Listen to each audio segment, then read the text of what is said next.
दोस्तों नमस्कार और आपका स्वागत है माइंड फिट चैनल में, जहां आज मैं आपकी क्लास लेने वाला हूं। इसको बोलते हैं हम कैप्टन की क्लास। पिछले कुछ 3-4 हफ्तों से मैं इस क्लास को ले रहा हूं और बहुत धन्यवाद देना चाहता हूं कि आपने बहुत अच्छा रिस्पांस दिया है।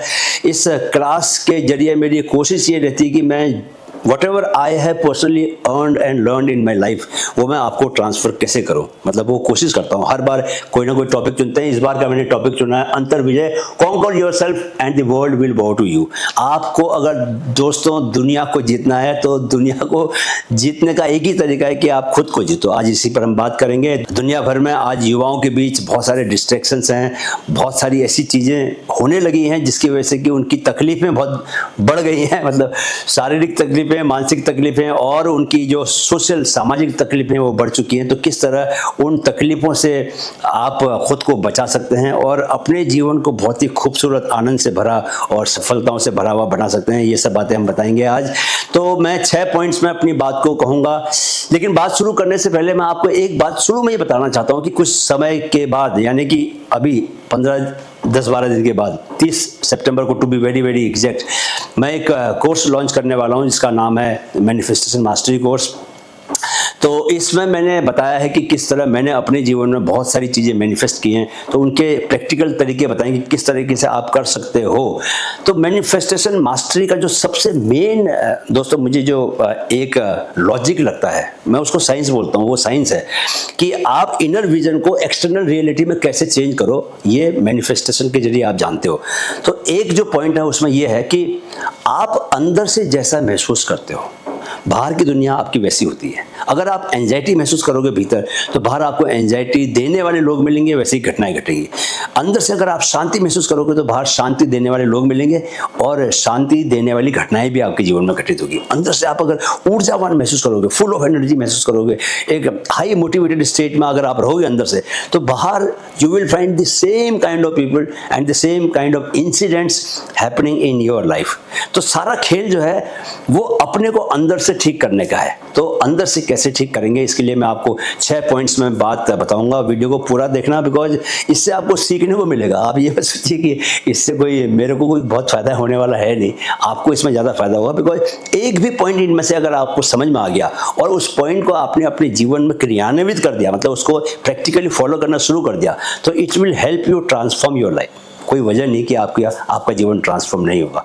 छोटी छोटी बातें हैं, लेकिन सीखना बहुत ज़रूरी है। पहले तो जानना ज़रूरी है। जब जानोगे तभी आप सीखना शुरू करोगे, और जब सीखोगे तभी उसका आपके जीवन में इम्पैक्ट पड़ेगा। उससे पहले कुछ होने वाला नहीं है। तो पहला जो मेरा पॉइंट है वो है मन की लगाम। मन को कैसे आपको लगाम देना है। Why the real battlefield is inside you, क्यों असली लड़ाई आपके भीतर है। फर्स्ट पॉइंट है मन की लगाम। तो मन की लगाम दोस्तों आपके हाथ में है, आपको उसको पकड़ना पड़ेगा। जैसे श्री कृष्ण भगवान के हाथ में महाभारत का जो रथ था, उसकी लगाम उनके पास थी। अर्जुन उस रथ में सवार होकर लड़ रहे थे।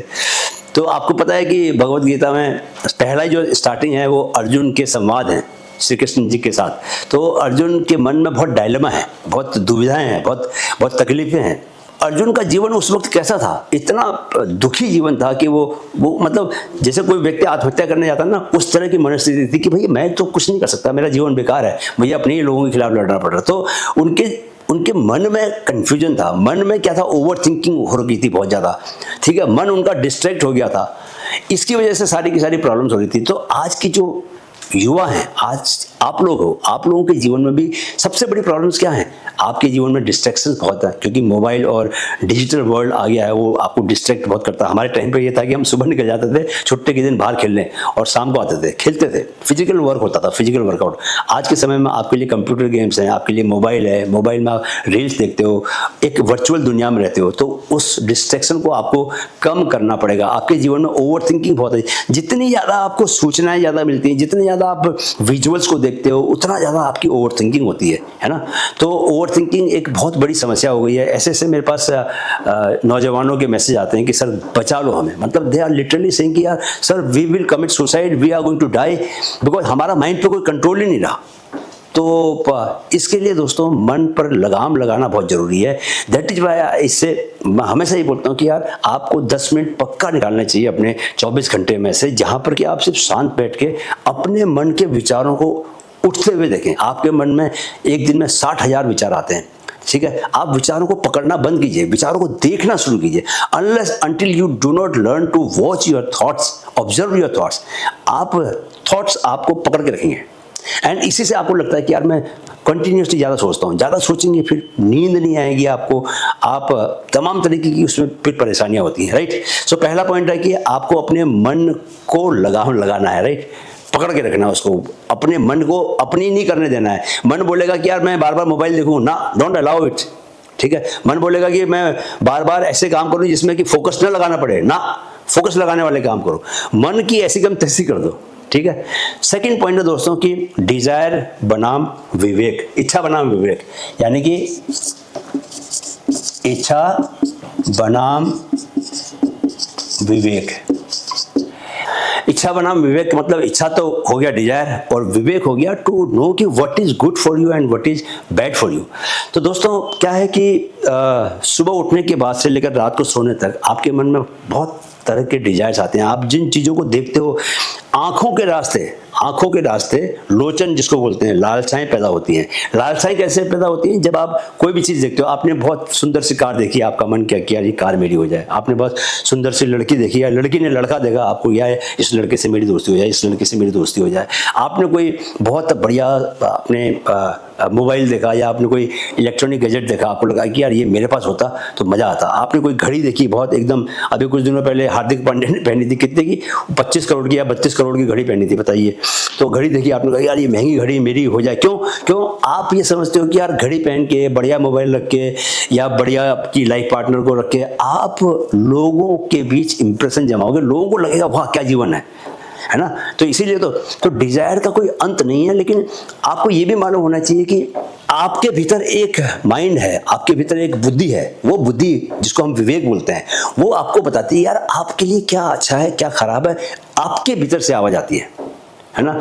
तो ऐसा नहीं कि जैसे अगर आप सुबह देर तक आप सोते रहो तो आप कुछ ही दिनों में रियलाइज करोगे कि यार आपकी के भीतर से आवाज आ रही है, I am not doing good, ये अच्छी बात नहीं है, इस तरह सोते रहना is not good at all, मुझे इसको इम्प्रूव करना पड़ेगा और मुझे कुछ भी हो सुबह जल्दी उठने की आदत बनानी पड़ेगी।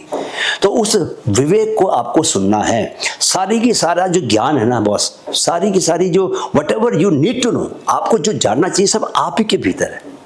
लेकिन क्या है कि उसमें अज्ञान और डिजायर्स और ऊपर से जो सरफेस लेवल पर रहने की जो आपने हैबिट बना ली है, उसकी वजह से आप नीचे नहीं पहुंच पाते। सो आप नीचे जाना शुरू करो। डिजायर होती है ऊपर जो एकदम से आ जाती हैं, और विवेक होता है थोड़ा डिजायर्स के नीचे। तो आपको थोड़ा सा अंदर भीतर जाना पड़ता है इन ऑर्डर टू नो कि भैया आपके लिए क्या सही है क्या गलत है। लेकिन अगर आप थोड़ा भी अगर शांति से बैठे और आपने खुद को सुनने की कोशिश की, तो आपकी आत्मा के भीतर सारा ज्ञान भरा हुआ है। इसलिए हम बोलते हैं ना कि यार अपनी आत्मा की सुना, आत्मा क्या बोल रही है। तो उसका मतलब ये है कि आपकी आत्मा को कुछ जानने की जरूरत नहीं, वो पहले से सब कुछ जानती है। आपकी आत्मा को जब आप बॉडी में आए हो तब से आपकी आत्मा को मालूम है व्हाटएवर इस संसार में ब्रह्मांड में जो भी जानने योग्य है वो आपकी आत्मा को पहले से मालूम है। इसीलिए देखो पहले क्या है, लोग अनपढ़ होते थे लेकिन विवेकवान होते थे। अनपढ़ होने का ये मतलब नहीं कि उसमें प्रज्ञा नहीं है, विजडम नहीं है। इनफैक्ट एक समय था कि हमको लगता था कि यार हमारे बड़े बूढ़ों में ज्यादा अकल होती थी, विजडम होता था, ज्ञान होता था, प्रज्ञा होती थी। बट उनमें भले उनको केमिस्ट्री ना आए, फिजिक्स ना आए, मैथमेटिक्स ना आए, है ना। तो आपके भीतर वो भरा हुआ है। तो उसको जानने के लिए फिर से पहले पॉइंट में मैंने क्या बोला था, मन को लगाम लगाने के लिए आपको 10 मिनट का आपको मेडिटेशन करना जरूरी है। दूसरे पॉइंट में फिर से मैं बोलूंगा कि आपको 10 मिनट का मेडिटेशन करना जरूरी है, because that is the way you are going to go deeper inside you, where the real wisdom lies. समझे? अच्छा, इसी में एक दो बातें और भी हैं। जैसे कई बार मैं खाने को लेकर बात करता हूँ। जैसे आप देख रहे हो कि मेरी हेल्थ आपको ठीक लग रही होगी, बाहर से तो ठीक ही लग रही है, अंदर से मुझे पता है कि ठीक है, बिकॉज मुझे मालूम है कि मैं क्या क्या चीज़ें अंदर डालता हूँ। सो आप खाना, जैसे मैं देखता हूँ बहुत सारे नौजवान ड्रिंक्स की उनकी बहुत बैड हैबिट हो गई है, सिगरेट पीते हैं, स्मोक करते हैं, और इसके अलावा वो खाना बहुत जंक फूड खाते हैं। मतलब आप चले जाओ मॉल में चले जाओ, वहाँ पर आलू भटूरे से लेकर क्या बोलते हैं, भटूरे से लेकर वो सब तली हुई चीज़ें जो है, मुझे याद नहीं कि मैंने पिछली बार समोसा कब खाया था।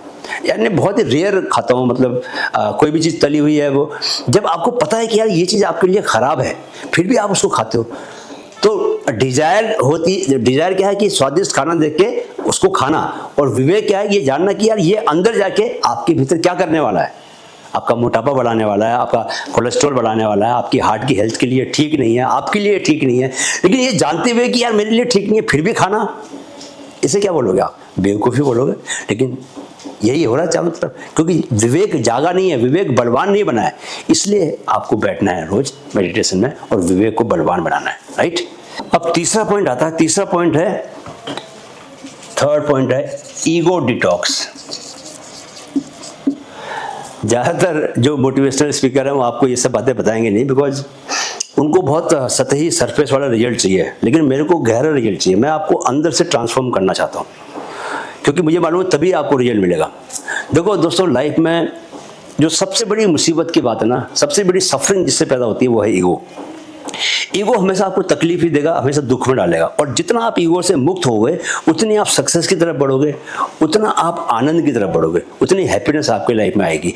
तो मैंने ये देखा है कि ईगो के चक्कर में ही लोगों की शादियां टूट जाती हैं, लोगों के रिलेशनशिप खत्म हो जाते हैं, उनकी मन की शांति खत्म हो जाती है, और न सिर्फ इतना बल्कि ईगो की वजह से आदमी अदरवाइज बहुत सक्सेसफुल हो सकता था, अदरवाइज उसको बड़ी कामयाबी मिल सकती थी, लेकिन जस्ट बिकॉज कि उसके ईगो ने छोटी छोटी समस्याएं पैदा करनी शुरू की, जिसकी वजह से कि उसकी प्रोग्रेस रुक गई। बहुत सारे ऐसे इंसिडेंट्स मैं दे सकता हूँ, मैंने खुद देखा है अपने जीवन में, अपने दोस्तों को अपनी पत्नियों के साथ झगड़ते हुए और उनसे रिश्ता तोड़ते हुए। बहुत ही पेनफुल प्रोसेस होती है, और ये सिर्फ बड़े लोगों में नहीं है, इवन यूथ में बहुत ज़्यादा दिक्कत है। आपस में दोस्तों की आपस में लड़ाई हो जाती है, फिर ये बात नहीं करते। मालूम है कि यार वो दोस्त जो है अपने स्किल में मास्टर है और उसकी स्किल आपके कहीं ना कहीं बिजनेस में काम आ सकती है, लेकिन बात नहीं करनी, झगड़ा हो गया किसी बात पर, and you are just not ready, आपका ईगो झुकने को तैयार ही नहीं है। अरे भाई, अगर जीवन समझ में आ जाए आपको तो आप सबसे पहले ईगो से मुक्त हो गए, बिकॉज ईगो ने ही आपकी सारी सफरिंग को पकड़ रखा है। लोग दूसरों से मदद मांगने को तैयार नहीं, मर जाएंगे लेकिन मदद नहीं मांगेंगे। क्यों भाई? ईगो है।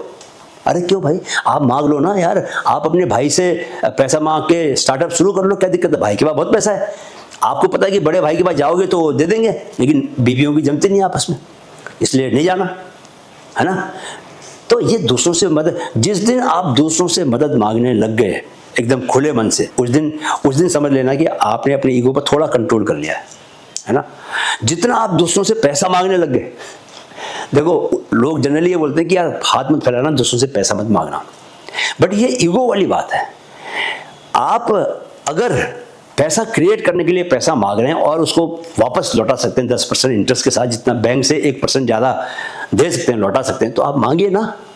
सिर्फ ईगो के चक्कर में ना मांगे और अपने स्टार्टअप को चालू ना करें। जो आइडिया, सुपर आइडिया जो यूनिवर्स ने आपको दिया है, उस आइडिया को कन्वर्ट ना करें तो फिर बेकार जीवन है ना। बिकॉज ये life is all about converting your ideas to reality. अपने जो सुपर आइडियाज हैं उसको वास्तविकता, एक वास्तविक जीवन का, यथार्थ वाले जीवन का हिस्सा बनाना, यही तो जीवन का मकसद है। सारी पीढ़ियां, सब लोग यही तो करते हैं कि जो उनके विचार, इसीलिए इतने आविष्कार हुए, इसीलिए आप तरह तरह की चीज़ें देख रहे हो। एडिसन ने ये लाइट बनाई, किसी ने ये बोर्ड भी बनाया होगा, किसी ने ये पेन बनाया होगा, इसकी स्याही बनाई होगी, आइडिया आया होगा कि ऐसा कर सकते हैं। तो वो सब जो है कहीं ना कहीं पर आपको इसके लिए दूसरों से मदद मांगना बहुत ज़रूरी है। यानी कि ईगो को आपको जितना आप जीवन से बाहर निकालोगे, उतनी आपकी आंतरिक शांति क्या है, अंतर्विजय। अंतर्विजय पाने के लिए आपको ईगो को निकालना ही पड़ेगा। ऑटोमेटिकली बहुत सारे आपके वो कम हो जाएंगे। तो ईगो को निकालने के लिए फिर से आप बोलोगे कि सर तरीका क्या है? तरीका ये है कि ईगो को जानना, पहली बात हो ईगो को पहचानना, कहाँ से उठ रहा है, क्या है। तो उसके लिए फिर से आपको क्या करना पड़ेगा? 10 मिनट आपको रोज मेडिटेशन करना पड़ेगा, राइट। तो उसके लिए क्या करना पड़ेगा? आपको मेडिटेशन तो करना पड़ेगा। एक और काम कर सकते हैं, जब आप ग्रैटिट्यूड की प्रैक्टिस करते हैं ना, आपका ईगो खत्म होने लगता है अपने आप से। मैं पिछले 3 सालों से दोस्तों रोज 5 ग्रैटिट्यूड लिखता हूँ, डायरी बना रखी है मैंने। तो जितना आप ग्रैटिट्यूड फील करेंगे अपने जीवन में, उतना आप ईगो की पकड़ से बाहर निकलेंगे। तो मेडिटेशन प्लस ग्रैटिट्यूड प्रैक्टिस, ये दोनों काम करें, राइट। चौथा है तपस्या। तपस्या समझते हैं आप? तपस्या का मतलब ये नहीं कि पहले हमारे जो महाग्रंथ हैं उनमें जो साधु ऋषि मुनि पेड़ के नीचे बैठ के तपस्या करते थे, घंटों तक, दिनों तक, महीनों तक बैठे हुए हैं और कुछ खा पी नहीं रहे हैं या सिर्फ पानी पर जिंदा हैं, और वो सिंहासन देवताओं को हिला देते थे, है ना। रावण ने भी तपस्या की और वरदान देने पर मजबूर किया देवताओं को, है ना। फिर उसने जो शक्तियाँ पाई उसका गलत इस्तेमाल की कोशिश की उसने, तो इस चक्कर में बर्बाद हो गया। तो तपस्या क्या है कि आपको, जैसे अगर आप फोकस से काम करते हो, मैं अभी क्या कर रहा हूँ, ये भी एक तरह का तप है। तब क्या है कि मैंने एक माइंड कोच बनने का अपने लिए एक पर्पज चुना है, उस पर्पज को पाने के लिए मैं मेहनत कर रहा हूँ, है ना। मैंने अपना ज्ञान बढ़ाया, मैंने बोलना सीखा, अपनी आवाज़ पर काम किया, मैंने कैमरे के सामने बोलना धीरे धीरे सीखा। पहले मैं घबराता था, पहले मेरी आवाज़ में बहुत एक घबराहट आ जाती थी। अब थोड़ी सी सौम्यता आई है, लेकिन ये और ज़्यादा सुधार हो सकता है, और ज़्यादा प्रोफेशनली मैं चीज़ों को कर सकता हूँ, और ज़्यादा इम्पैक्टफुल तरीके से बात कर सकता हूँ। अभी जो बात कर रहा हूँ वो थोड़ा सा इम्पैक्ट आया, लेकिन कम आया है। तो ये सब कैसे आया है? ये सब अभ्यास से आया। अभ्यास करना ही तपस्या है ना। तपस्या क्या है कि आपने कोई चीज को आपने चुना, कोई पर्पज चुना, और उसके लिए जो मेहनत करनी पड़ रही, जो पसीना बहाना पड़ रहा है, भारी पसीना जो बहाना पड़ रहा है, प्लस भीतरी फोकस जो लगाना पड़ रहा है, वही तपस्या है। कोई भी काम आप बिना तपस्या के बड़ा नहीं कर सकते। देखो, दुनिया में 8 बिलियन से ज़्यादा लोग हैं, हर आदमी सफलता चाहता है, हर आदमी हैप्पीनेस चाहता है, हर आदमी पैसा पाना चाहता है, लेकिन सबको तो नहीं मिल सकता। किनको मिलेगा? जो लोग सफल हैं, सक्सेसफुल हैं, जिन्होंने दुनिया में अपना नाम बनाया है, उन्होंने क्या किया? तपस्या की। क्योंकि तभी तो उनमें एक्स्ट्रा ऑर्डिनरी क्वालिटीज आई ना। So in order to get those extraordinary quality, you have to work on those qualities daily. तो डेली करने का मतलब है कि आप, जैसे मैं रनर बनना चाहता था, तो मैं आज रनर हूँ, तो मुझे रनिंग करनी पड़ती है, 3-3 घंटे 4-4 घंटे धूप में दौड़ना पड़ता है, पसीना बहाना पड़ता है। सो तपस्या के बिना आप डिसिप्लिन जब तक लाइफ में लेके नहीं आओगे, तब तक आप सफलता प्राप्त नहीं कर सकते। और जब तक आप डिसिप्लिन नहीं लाओगे, आपके मन में वो आनंद भी नहीं आएगा, ठीक है। आप अंदर से जीत नहीं पाओगे अपने से, क्योंकि आप कॉन्स्टेंटली अपने डिजायर्स के पीछे भाग रहे हो। जो अच्छा लग रहा है वो कर रहे हो, जो आसान लग रहा है वो कर रहे हो, और कंफर्ट जोन में बैठे हुए हो, तो कहाँ से आपको सफलता मिलेगी, है ना। तो चौथा है क्या? इसको तपस्या। हर चीज को तपस्या की तरह देखो। तपस्या करो, आपको उसका ईश्वर ब्रह्मांड वरदान देता है, और ऐसा वरदान देता है कि पूछो मत। फिर आप मुझे ये लिखना बंद कर दोगे कि सर मैं क्या करूं, पैसे कैसे कमाऊं, जॉब नहीं मिल रहा मुझे, जॉब कैसे मिलेगा मुझे, अच्छा मेरा मन बहुत अस्थिर रहता है, कैसे मैं उसको स्थिर करूं। आप ये पूछोगे नहीं, क्योंकि तपस्या करने से आपको सफलता मिलेगी, आपको अपने ऊपर भरोसा जाएगा, सेल्फ बिलीफ जाएगा। मैं इसमें एक बात और बता देता हूँ मैं, कि जितना आप दूसरों को दोगे ना, उसका 4 गुना आपको वापस मिलेगा। 4 गुना नहीं, 1000 गुना मिलता है। 4 गुना बोलते हैं, बट मैंने ये देखा कि 1000 गुना मिलता है। इसलिए कभी ये मत कहो कि यार आपकी ज़िंदगी में प्यार नहीं है, आपकी ज़िंदगी में सम्मान नहीं है, आपकी ज़िंदगी में पैसा नहीं है। तो अगर ऐसा बोलते हो तो इसका मतलब क्या है कि आपने दूसरों को प्यार नहीं दिया, आपने दूसरों को सम्मान नहीं दिया, आपने दूसरों को पैसा नहीं दिया। पैसा इन द सेंस कि आपने कभी उनकी मदद नहीं की। तो जो चीज़ आप दूसरों के लिए नहीं करोगे, वही आपके पास भी नहीं होगा। जो चीज़ आप दूसरों के लिए करोगे, वो चीज़ें आपकी लाइफ में 100 गुना हो गया, 1000 गुना हो गया आएंगी, राइट। और अब अंतिम पॉइंट है कि अपने भीतर दीपक जलाओ। अपने भीतर दीपक जलाओ। दोस्तों, जब आपका भीतर रोशन होगा तो ही आप दुनिया में रोशनी फैला सकते हो, ठीक है। तो अपने भीतर दीपक जलाने का मतलब है कि अपने ही भीतर ज्ञान का प्रकाश पैदा करो। जब आपके भीतर ज्ञान का प्रकाश होगा तो ही आप दुनिया को भी उस तरह से आप गाइड कर पाओगे। तो अपने भीतर दीपक जलाने का मतलब है कि आपको जैसे दुनिया में लोग क्या किसके लिए भाग रहे हैं? पैसों के लिए भाग रहे हैं, आपके सम्मान के लिए भाग रहे हैं, एक अंधी दौड़ है, मतलब आंखें बंद करके भाग रहे हैं।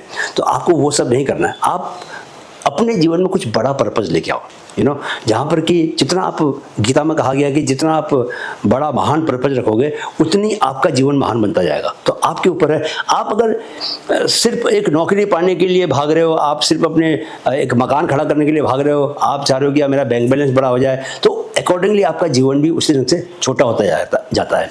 असली सफलता के पीछे जाओ। असली सफलता क्या है? आंतरिक आनंद जो है, वो सबसे बड़ी सफलता है आपकी। और उस आनंद की वजह से आप समाज में जो प्रभाव डालते हो, ये जितने भी बड़े बड़े श्री श्री रविशंकर हैं, उनके भीतर क्या है, भीतरी प्रकाश है, उनके भीतर प्रकाश है, तो वो सारी दुनिया उनके पीछे भागती है। तो वो प्रकाश पैदा करना, वो अपना पर्पज बनाओ कि यार मैं आंतरिक रूप से जब इतना आनंद में रहूंगा कि लोग अपने आप आपके पास आएंगे। देखो अभी क्या है, आप लोगों के पीछे भाग रहे हो, है ना, लोगों को आप अपनी पकड़ना चाहते हो, लड़कियों को पटाना चाहते हो, लड़कों को पटाना चाहते हो, बॉस को के नज़दीक रहना चाहते हो, तो सब आउटर जर्नी है आपकी। अब इसी को घुमा के आप इनर कर दो, आंतरिक कर दो। जब अंदर आप वापस आओगे तो अंदर जब आप काम करना शुरू करोगे और अंदर आपके जब आनंद बहना शुरू होगा, है ना, जब जीवन को आप जान जाओगे तो ऑटोमेटिकली क्या होगा कि आपको भारी सफलताएं भी मिलने लगेंगी। कोई ऐसा ज्ञानी संसार में आज तक हुआ नहीं है दोस्तों जिसने अंदर ज्ञान जगा लिया हो और बाहर वो सफल ना हो, बाहर वो, मतलब अगर कबीर की बात करें तो कबीर जुलाहे होते हुए भी अंदर से हमेशा आनंद में रहे। अब ये बताओ कि आपके पास खरबों रुपया है लेकिन आप दुखी हो, तो वो आपको पसंद है कि आपके पास ज़्यादा पैसा नहीं है लेकिन आनंद में हो, वो आपको पसंद है। ऑब्वियसली अंदर का आनंद ज़्यादा पसंद होगा। तो आप भीतर के आनंद के पीछे भागो, राइट। बाहर के पैसों के पीछे, इज्जत के पीछे, शोहरत के पीछे वहाँ भागना बंद करो, राइट। तो दोस्तों ये 6 पॉइंट थे जो आज मुझे लगा कि अगर आप खुद पर विजय पाना चाहते हैं और खुद पर विजय पाएंगे तो ऑटोमेटिकली दुनिया पर भी विजय पाएंगे। दुनिया का कोई मतलब ही नहीं, दुनिया तो माया है, इल्यूजन है ना। तो आप अपने भीतर जाकर अपने ही भीतर विजय पा सकते हैं। जब तक भीतर जाएंगे नहीं तब तक विजय पा नहीं सकते।